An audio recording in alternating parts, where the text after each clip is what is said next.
Ya, jadi di minggu ini bahasan kita adalah tujuan dan manfaat BIM.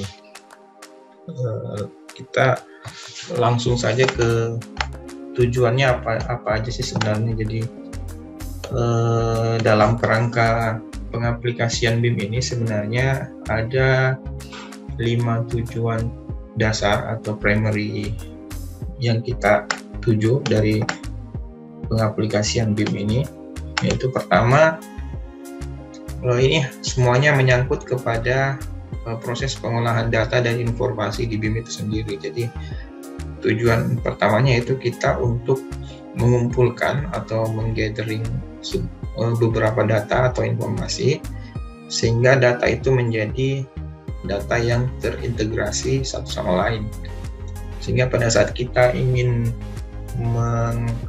memonitor atau menghitung atau mungkin mengcapture data itu kita bisa dengan cepat mengelolanya dalam sebuah ekosistem yang terintegrasi. Itu sebenarnya tujuan awal kenapa BIM ini harus ada. Itu kenapa di tengahnya itu tersisip kata information, karena information itu mengandung data, dan data itu adalah hal yang paling mendasar yang diolah. Apalagi di era sekarang ini, data itu sudah menjadi sebuah komoditas yang besar, bahkan mengalahkan komoditas lain yang sudah eksis sebelumnya, misalnya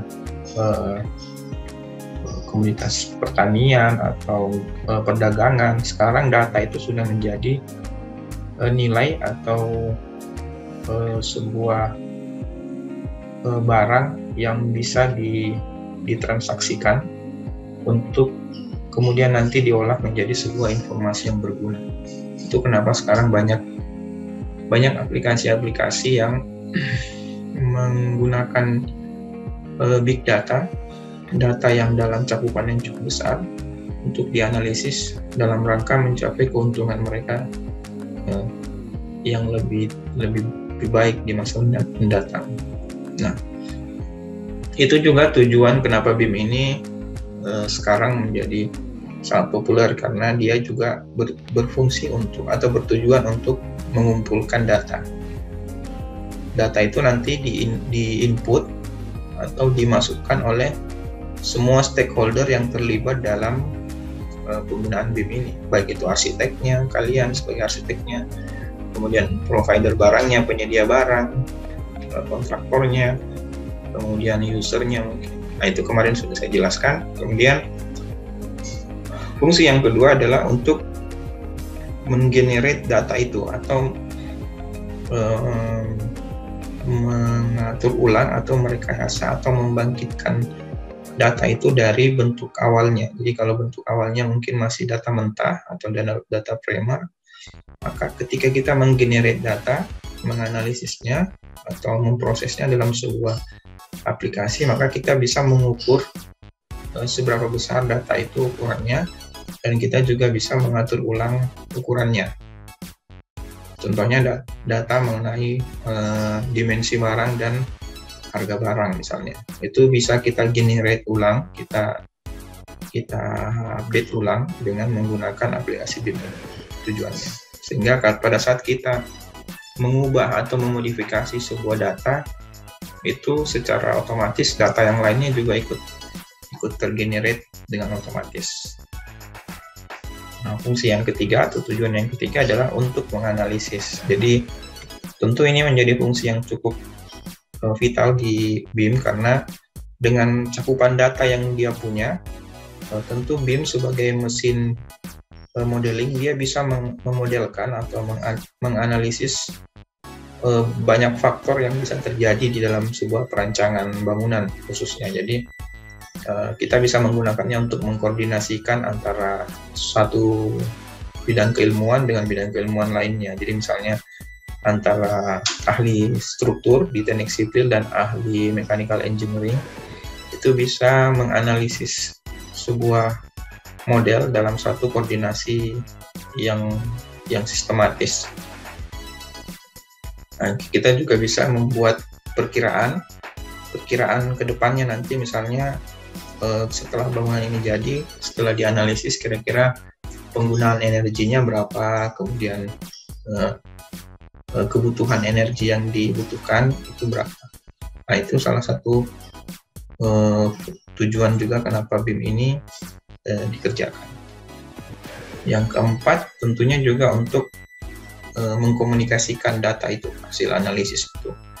Kita bisa mengirim data-data ini dalam bentuk visualisasi, tentunya dari bentuk 3D yang dia punya, atau kita bisa mencetaknya dalam bentuk dokumen yang tentunya secara generate bisa terproduksi dengan cepat karena dia sudah otomatis bisa ngeplot gambar dari data-data yang sudah kita masukkan dalam gambar modelingnya.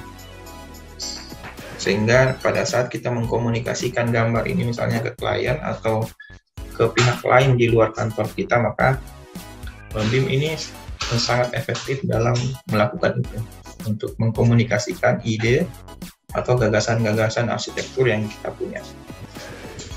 Dan yang terakhir tentunya ini BIM ini sangat mumpuni dalam merealisasikan ide atau gagasan yang kita punya, karena dia punya sistem yang sudah terukur dan saling terintegrasi dari satu sama lain, sehingga ketika kita memproduksi barang-barang atau elemen-elemen yang ada di bangunan itu, misalnya kita mau fabrikasi dindingnya, mau fabrikasi kolomnya atau fondasinya, maka dia sudah secara presisi kita bisa mengaplikasikannya langsung di lapangan, merakitnya di lapangan atau mengontrol kegiatannya di lapangan juga cukup mudah. Sehingga kelima aspek ini yang membuat tujuan kita untuk mengejar aplikasi BIM ini dalam pendekatan perancangan kita menjadi sangat relevan ya. Kalian bisa banyak mengambil manfaat dari tujuan ini.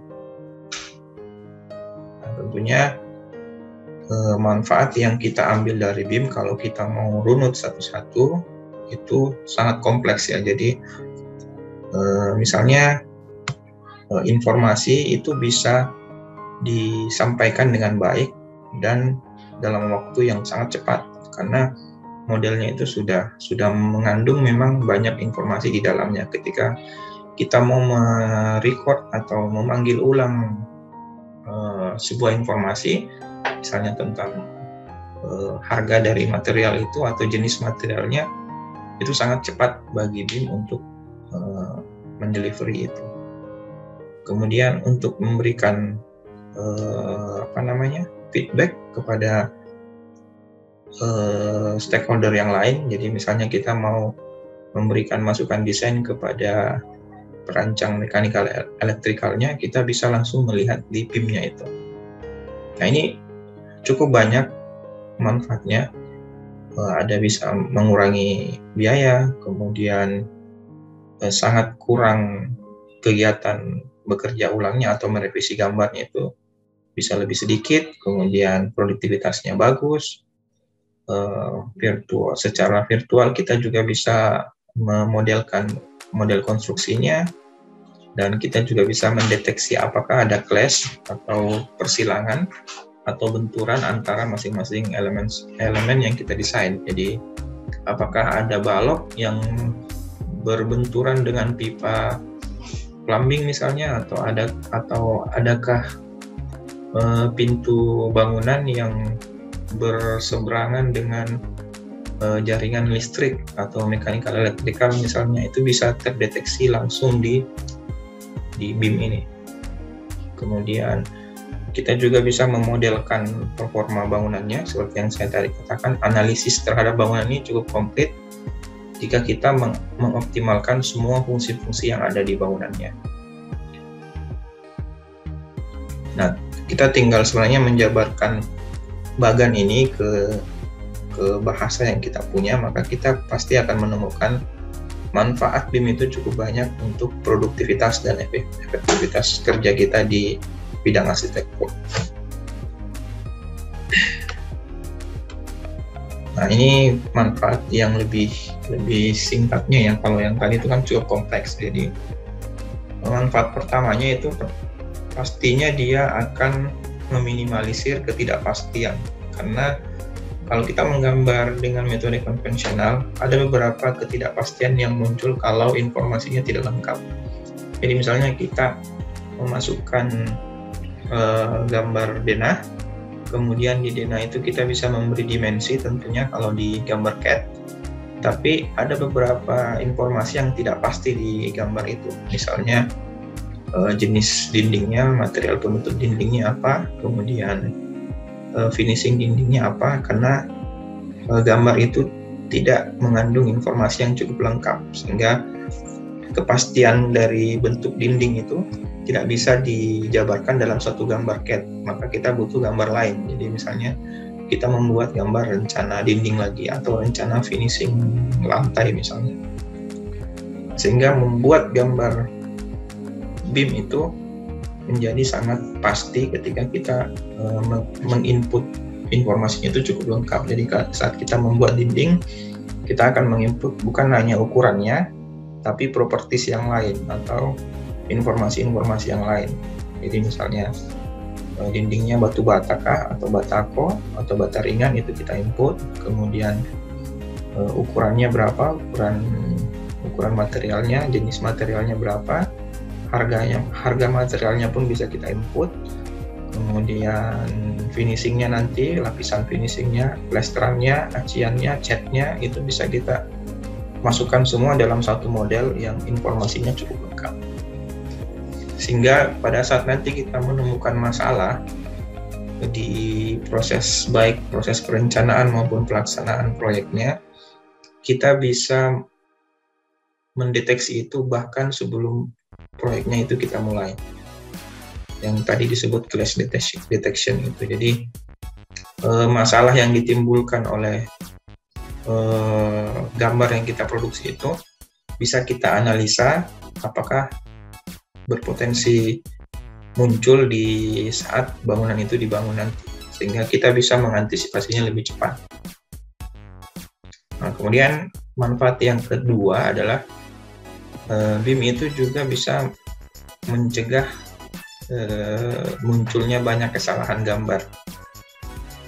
Jadi kesalahan-kesalahan itu bisa diminimalisir karena BIM ini sifatnya sebuah gambar yang sangat kolaboratif, di mana semua aspek gambar itu, jadi contohnya di gambar yang sebelah kiri ini, selain ada gambar struktur dan lantai kolomnya, ya juga ada gambar instalasi listrik dan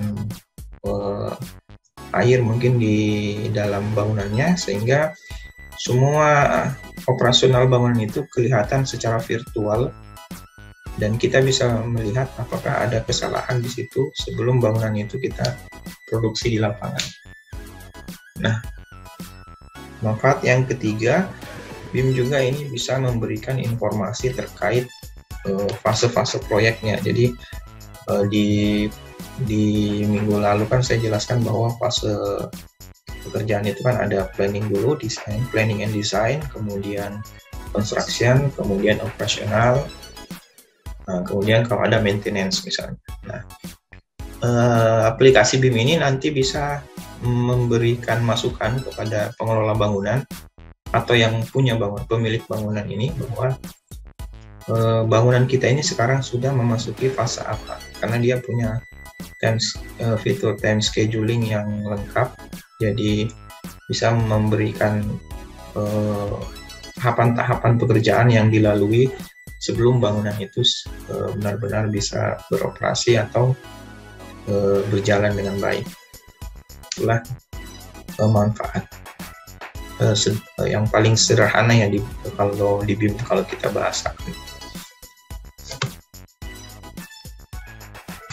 Jadi dari tadi yang saya jelaskan tentang tujuan dan manfaat, tentu banyak yang kita lihat bahwa pengaplikasian BIM itu sebenarnya memang tidak bisa dipungkir lagi bahwa dia punya efektivitas yang cukup baik, sehingga sudah banyak sebenarnya riset yang menunjukkan bahwa kenapa BIM ini bisa memberikan banyak manfaat. Jadi pertama, BIM ini bisa mengurangi konflik dan reward. Reward itu adalah mengerjakan pekerjaan yang sudah selesai kemudian dikerjakan ulang. Dalam artian merevisi gambar. Jadi kalau kalian misalnya menggambar denah, kemudian ada konflik, ada kesalahan gambar di situ, kalian pasti akan mengulangi gambar itu, merevisi gambar itu, dan mengerjakan ulang lagi gambar itu. Nah, dengan menggunakan BIM ini, kita bisa mengurangi 60% dari kegiatan itu. Jadi, kita tentunya akan banyak menghemat energi, tidak perlu lagi mengerjakan ulang semua gambar yang salah, cukup mengganti di fase-fase awalnya, maka semua gambar yang berrentetan atau berhubungan dengan gambar awal itu, dia akan secara otomatis memperbaiki gambarnya sendiri. Nah, setelah itu juga efektivitas BIM ini juga bisa meningkatkan kualitas proyek kita, bahkan sampai 59%. Meningkatkan itu setengah dari kualitas normalnya. Jadi kalau kita punya kualitas yang biasanya dapatnya 100 misalnya, maka ketika kita menggunakan BIM, kita bisa meningkatkan kualitas itu menjadi 159 gitu. Nah, itu kelebihan atau efektivitas dari BIM yang kedua. Yang ketiga, dia juga bisa meningkatkan performa approval dokumen. Jadi dokumen yang kita produksi dari aplikasi BIM ini itu kan pastinya perlu persetujuan dari pihak-pihak lain. Jadi misalnya kita mengajukan ke perizinan, misalnya mengajukan izin mendirikan bangunan IMB misalnya, maka dengan menggunakan aplikasi BIM ini, pendekatan BIM ini di gambar kita, performa bangunan kita, dokumen yang kita sediakan itu akan meningkat 40%. Kemungkinan di approvalnya itu akan meningkat 40% dari yang biasanya. Jadi misalnya kalian mengajukan sebuah gambar untuk perencanaan rumah dengan menggunakan CAD, mungkin ada beberapa kemungkinan gambarnya itu akan dikembalikan lagi karena ada kesalahan. Tapi kalau kita sudah menggunakan aplikasi atau pendekatan BIM ini, maka kemungkinan ditolaknya itu akan berkurang setidaknya 60%-nya, karena kita punya kelebihan efektivitas performa itu 40%.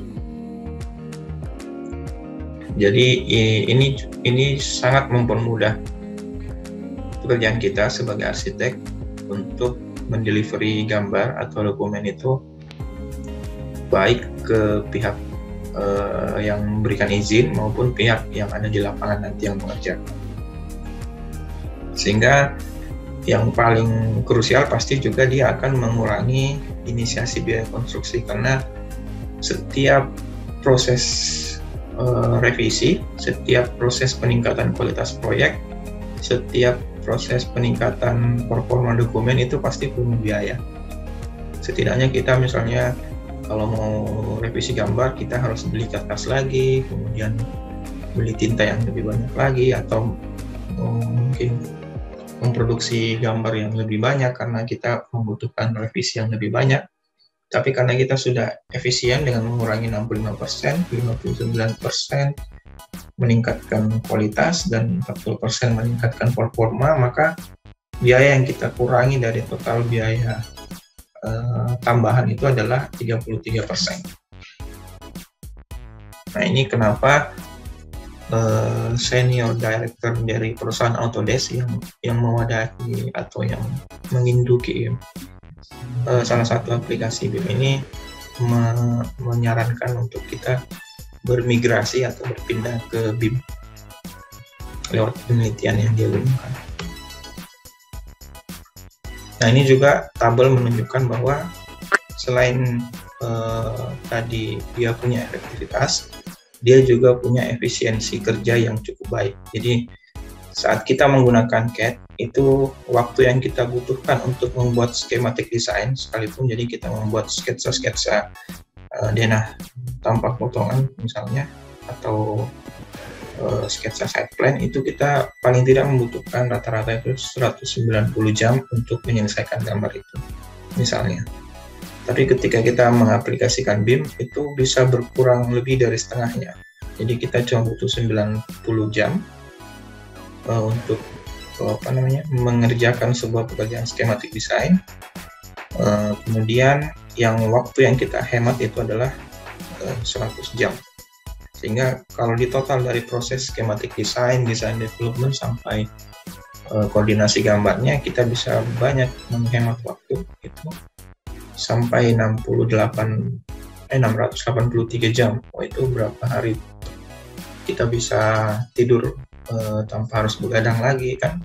Itu sebuah kemewahan bagi arsitek untuk tidak membuang-buang waktunya mengerjakan gambar, karena gambarnya sudah diautomasi oleh sebuah model gambar yang membantu kita. Jadi sekarang BIM itu sebenarnya membantu kita untuk mewujudkan sebuah ide tanpa harus kita nongkrongi dia, menggambar satu-satu gambarnya, sehingga kita punya banyak waktu yang lain untuk memikirkan ide yang lain di pekerjaan yang lain.